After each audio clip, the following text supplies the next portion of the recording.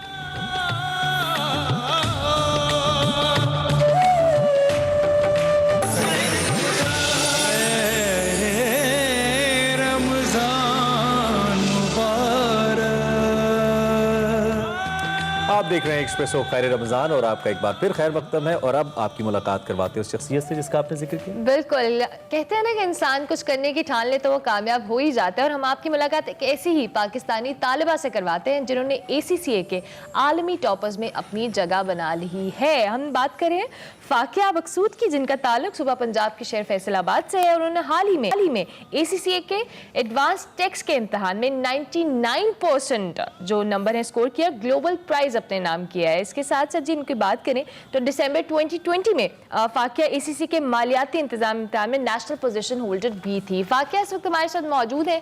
فاقیہ, welcome to expressive خیر رمضان transmission. کیسی ہیں آپ؟ اور سب سے پہلے آپ کو بہت بہت مبارک. السلام علیکم. وعلیکم السلام. آپ کو آواز آ رہی ہے؟ جی اب آ رہی ہے. کیسی ہیں آپ؟ آپ کو بہت بہت مبارکباد ٹاپ کرنے پر. کیسا لگ رہا ہے؟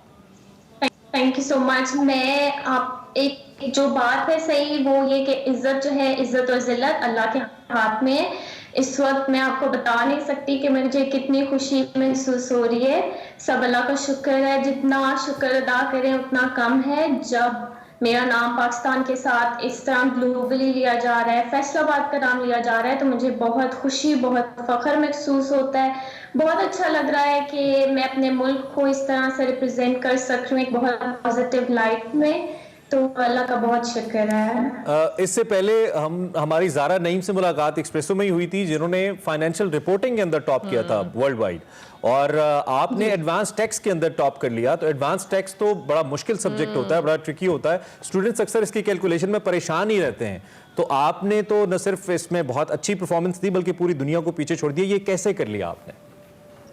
اصل میں ایڈوانس ٹیکس آپ کو پتا ہوگا کہ یہ پروفیشنل ایگزام ہے ایک, اور موسٹلی اسٹوڈنٹس پریفر نہیں کرتے کہ وہ اسے کریں جیسے آپ نے کہا. جی.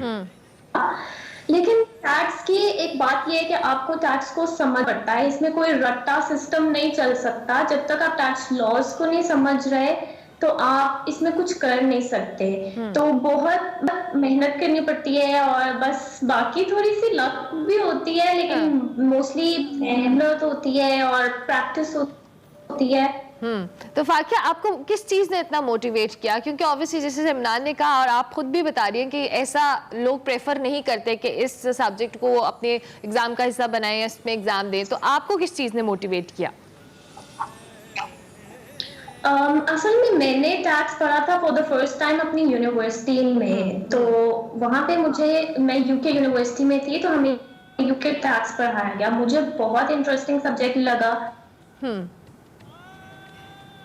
ٹھیک ہے، میرے خیال سے کچھ انٹرنیٹ. اچھا، یہ ان جیسے جو بچے ہوتے ہیں نا، جو کہ میں نے خود ٹیکس پڑھا سیکنڈ 4th ایئر میں، تو مجھے پتا ہے ان جیسے بچوں کی بڑی اہمیت ہوتی ہے کلاس میں، اور ہم وقت ڈھونڈ رہے ہوتے ہیں کہ کہیں ان سے ٹائم مل جائے اور ہم سمجھ لیں، کیونکہ ہمیں وہ جو ہمارے 2 سبجیکٹس کے ملا کے بھی اتنے مارکس نہیں بنتے یار، یہ بچے پتہ نہیں کہاں سے آ گئے. 100%. جی فاقیہ، آپ کی آواز اب آ رہی ہے، فاقیہ آپ مکمل کیجیے گا. جی تو میں نے یونیورسٹی میں پڑھا تھا اصل میں، اور میری اس ٹائم پہ ٹیکس لیکچرر نے مجھے کہا تھا کہ تم میں کچھ پوٹینشیل ہے، تم اس طرح کے کوسچنز مجھ سے پوچھتی ہو، مجھے لگتا ہے جس طرح اس سبجیکٹ میں تمہارا سچ میں انٹرسٹ ہو. تو بس وہاں سے موٹیویشن ملی، کچھ موٹیویشن میرے فادر سے ملی، وہ بھی چارٹرڈ اکاؤنٹنٹ ہیں، تو بس اسی طرح سے ادھر اس طرف میرا مائنڈ ہوتا گیا. تو اچھا فاقیہ، بڑا دلچسپ اس میں پوائنٹ یہ کہ ایک تو پاکستان میں لوگ ٹیکس نہیں دیتے، ٹیکس کلچر ہی نہیں ہے، اور جو لوگ ٹیکس دیتے ہیں، جو صنعت کار ہیں، وہ آپ جیسے لوگوں کی سروسز اس لیے لیتے ہیں کہ ٹیکس کیسے بچا سکیں ہم، ٹیکس بچایا کیسے جائے. آپ اپنا بہتر مستقبل دیکھتی ہیں پاکستان جیسی معیشت میں؟ دیکھیں، صرف اپنا مستقبل نہیں دیکھا جاتا. جب ہم ٹیکس کی بات کرتے ہیں نا، تو اس میں پورا ملک آ جاتا ہے، اس میں ہر پرسن افیکٹ ہوتا ہے. تو ایسی چیز میں آپ صرف اپنا نہیں دیکھ سکتے. ہاں، میں آج اپنا ٹیکس بچا لوں گی، اپنے کلائنٹ کا بچا لوں گی، لیکن کل کو ملک کو، لوگوں کو بہت زیادہ نقصان اٹھانا پڑے گا. تو میں اس طرح سے نہیں، اس طرح کا کچھ بھی پرسیو نہیں کرنا چاہوں گی. مجھے کافی سارے کامنٹس آئے تھے کہ اس کو جو ہے اب لوگ ہائر کریں گے اپنا ٹیکس اوائڈنس کے لیے، لیکن میرا میسج یہ ہے کہ پلیز آپ اس ملک کے باشندے ہیں، آپ کا فرض بنتا ہے اپنا ٹیکس پے کریں آن ٹائم. آپ بچا کے کہیں بھی نہیں لے کے جا رہے. ٹھیک ہو گیا. تو اس طرح سے پرسیو بالکل بھی نہیں کرنا چاہوں گی. صحیح ہو گیا. ویسے 2-3 دفعہ تو ہماری حکومت نے بھی منسٹری دے دی کہ کالا دھن سفید کر لیں. سو اس ملک کے بارے میں تو بات کریں گے تو لمبی ہو جائے گی. فاقیہ، اب چونکہ میں تھوڑا سا لائٹ سائڈ پہ آؤں گی، ACCA نارملی جو بچے یا بچیاں کرتے ہیں وہ ہر وقت یا تو پڑھتے رہتے ہیں، ہم نے تو یہی دیکھا ہے جتنے ارد گرد اپنے لوگ ہیں. تو آپ کی پڑھائی کے علاوہ کوئی ایکٹیویٹیز، کوئی ہابیز ہیں جن میں آپ پارٹیسپیٹ کرتی ہیں؟ جی، میں اصل میں میرے دن شروع ہی میری فیوریٹ ہابی سے ہوتا ہے. میں پہلے ایکسرسائز کروں گی اور پھر میں یوگا کرتی ہوں. تو اس کا یہ ہوتا ہے کہ بہت کامنگ سا افیکٹ ہوتا ہے. تو صبح جو آپ کا دن ہے نا، وہ ایک بہت اچھا اور پازیٹیو نوٹ پہ جب شروع ہوتا ہے تو وہ سارا دن اچھا گزرتا ہے، آپ کا موڈ بھی اچھا رہتا ہے، صحت کے لیے بھی اچھا ہے. اس کے علاوہ مجھے ریڈنگ کا بہت شوق ہے، تو میں اکثر جو ہے اپنے آپ کو ناولز میں اور اس طرح سے مصروف رکھتی ہوں. تو یہ میرے کچھ. تو فاقیہ، آپ نے جب ٹاپ کیا، گھر والوں کا کس طرح کا ریاکشن تھا؟ اماں ابا، بہن بھائی کس طرح سے انہوں نے ریاکٹ کیا؟ میری ACCA پرسیو کرنے جی بالکل. میرے فادر، میں آپ کو بتایا، کچھ چارٹرڈ اکاؤنٹنٹ ہیں، تو وہ obviously سارے بہت خوش تھے. اور پھر اس طرح سے پروفیشنل کوالیفیکیشن فیمیلز نے میری فیملی میں پرسیو اب آج تک نہیں کی. بہنیں میری چھوٹی ہیں، تو I was the first person. تو پھر وہ ایک سب نے بہت سپورٹ کیا، ڈفرینٹ سیلیبریشن ہوگی. ہاں ٹھیک ہے. آخر میں یہ بھی میں پوچھنا چاہوں گا، میرا بڑا کنسرن ہوتا ہے آپ جیسے جو اسٹوڈنٹس ہمارے سامنے آتے ہیں کہ پاکستان جیسے ممالک میں برین ڈرین کا بہت پرابلم ہے. جب لوگ پروفیشنلی ایکسل کر جاتے ہیں، پاکستان چھوڑ جاتے ہیں، اور اوبویسلی ان کا رائٹ بھی ہے، اس پہ کوئی پابندی تو نہیں ہے. لیکن آپ کے کیا ارادے ہیں مستقبل میں؟ کیا آپ بھی کسی باہر کے ملک میں جا کے کام کرنا چاہیں گی فائنینشیل اسٹرکچرس کے اندر، یا پاکستان کے اندر اپنا فیوچر بنانا چاہیں گی؟ اس پہ کیا آپ کی ٹیک ہے؟ دیکھیے، کوشش تو میری یہی ہے کہ ابھی کیونکہ مجھے ایکسپیرینس گین کرنا ہے 3 ایئرس کا اپنی ممبرشپ کے لیے، تو میری کوشش ہے کہ میں پاکستان میں رہوں، فیصل آباد میں رہوں. خاص طور پہ یہاں پہ جو سب سے بڑی انڈسٹری ہے فیصل آباد میں، ٹیکسٹائل انڈسٹری، اس کو جوائن کروں، اس میں ایکسپیرینس گین کروں. اس کے بعد جو ہے آگے جو ہے وہ پھر اللہ کی مرضی ہوتی ہے، آپ کو کہاں کدھر جہاں پہنچنا ہوتا ہے وہاں تو آپ نے پہنچ جانا ہوتا ہے. لیکن فی الحال میرا ایسا کوئی ارادہ نہیں ہے، کوئی پلان نہیں ہے. میں اپنے ملک میں رہ کے، یہاں پہ فائنینشیل مارکیٹس کو آپ کو پتہ ہے بہت زیادہ ڈیولپمنٹ کی ضرورت ہے. بہت زیادہ پوٹینشیل ہے یہاں پہ مارکیٹس کے اندر. ہم اس مارکیٹ کو بہت اٹریکٹیو بنا سکتے ہیں. تو اگر ہم ملک میں رہیں, اس کو امپروو کریں گے, تبھی ایک تو سوال اور لوگ کر لوں. بالکل جی اچھا فاقہ, ایک آخری سوال یہ بھی میں آپ سے کرنا چاہوں گا کہ پاکستان کا ٹیکس سٹرکچر جو ہے اس میں لوگوں کے ٹیکس نہ دینے کی ایک بڑی وجہ یہ ہے کہ یہ بڑا ایک مشکل ہے, بڑا ٹیکنیکل ہے, لوگوں کو سمجھ نہیں آتا اور ہمیں پڑھنے میں بھی اتنی ہی پریشانی ہوتی ہے. اس لیے آپ نے کہا کہ یہ ہم تو رٹا پہ چلتے ہیں, چونکہ ٹیکس رٹا پہ نہیں چلتا تو اسٹوڈنٹس کو سمجھ ہی نہیں آتا اور اسی لیے ہمیں خود بھی نہیں پتا کہ ہمارے رائٹس کیا ہیں. ایون ہم زیادہ ٹیکس ہر سال دیتے ہیں, کلیم بھی نہیں کرتے. تو اس سسٹم میں, اسٹرکچر میں تبدیلی لانے کے لیے بھی کچھ تجاویز ہیں آپ کی بینگ اسٹوڈنٹ کے؟ کیا تبدیلی اس میں لائی جا سکتی ہے, آسانی کیسے لائی جا سکتی ہے؟ دیکھیں, اس میں ایک آئیڈیا جو میرے دماغ میں آتا ہے نا, وہ یو کے سے انسپائر ہو کے آتا ہے. انہوں نے سارا ٹیکس جو ہے نا وہ ڈیجیٹل کر دیا ہے. اوپر سے وہاں پہ جو ان کا ڈپارٹمنٹ ہے وہ ہر وقت آن کال موجود ہوتا ہے. کوئی بھی لے پرسن جس نے اپنا ٹیکس ریٹرن فائل کرنا ہے, کال کر کے کسی بھی اپنے انکم سے ریلیٹڈ کہ جی مجھے یہ انکم آ رہی ہے, سورس ہے, اس کے اوپر میں نے کیسے ٹیکس پے کرنا ہے, وہ اپنی ساری انفارمیشن لے کے اپنا آن لائن فائل کرتے ہیں. اس پہ اسٹیپ بائی اسٹیپ گائیڈ ہوتا ہے. تو ہمارے یہاں پہ بھی اداروں کو چاہیے کہ وہ اس کے اوپر سوچیں اور ذرا غور و فکر کریں کہ یہ, کیونکہ آج کل تو ڈیجیٹائزیشن بہت زیادہ ہو رہی ہے, تو اگر ہم ٹیکس کو بھی اس کی طرف لے جائیں تو شاید ہم بھی جو ہے اس میں آسانی کر سکیں لوگوں کے لیے. Thank you so much فاقیہ. اور آج جاتے جاتے ہم آپ کے نام کا مطلب ضرور پوچھنا چاہیں گے. ماشاءاللہ بہت پیارا نام ہے آپ کا, اس کا نام کا مطلب کیا ہے؟ یہ اصل میں عربی کا ورڈ ہے. قرآن پاک میں سورہ رحمان میں آتا ہے کئی بار. اس کا مطلب ہے جنت کا میوہ.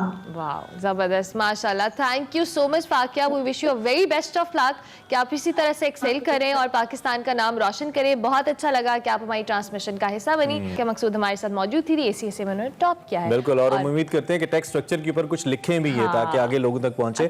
اور ابھی آپ کو بتائیں, ہم اکاؤنٹس میں بھی اور ٹیکس میں بھی جو چیزیں پڑھ رہی ہیں وہی پرانا نصاب ہے ہمارا. ہاں, اس میں دنیا فائنینشیل رپورٹنگ کے اندر, ٹیکسیشن کے اندر, اکاؤنٹنگ, ایڈوانس اکاؤنٹنگ کے اندر بہت آگے جا چکی ہے. نئے نئے سافٹ ویئرز آ چکے ہیں ہمارے ہاں. اب بھی بیچلرز لیول تک, ایون ماسٹرز لیول تک بھی کتابوں کے اوپر پڑھایا جاتا ہے.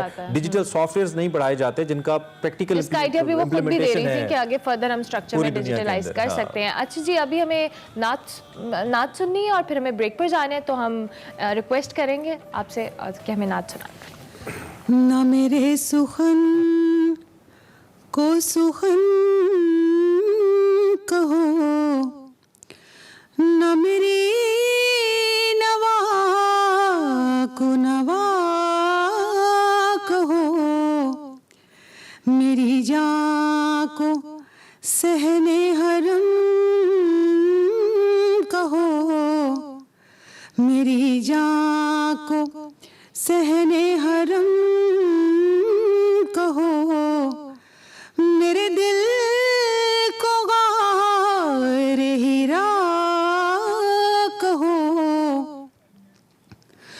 میں لکھوں جو مدح شاہ امم پر جبرائیل بنے قلم, میں لکھوں جو مدح شاہ امم پر جبرائیل بنے قلم. میں ہوں ایک ذرہ بے درم, میں ہوں ایک ذرہ بے درم, مگر آفتاب ثنا کہو, وہ پیام ہے کہ پیام بر وہ ہمارے جیسا نہیں, مگر وہ پیام ہے کہ پیام بر.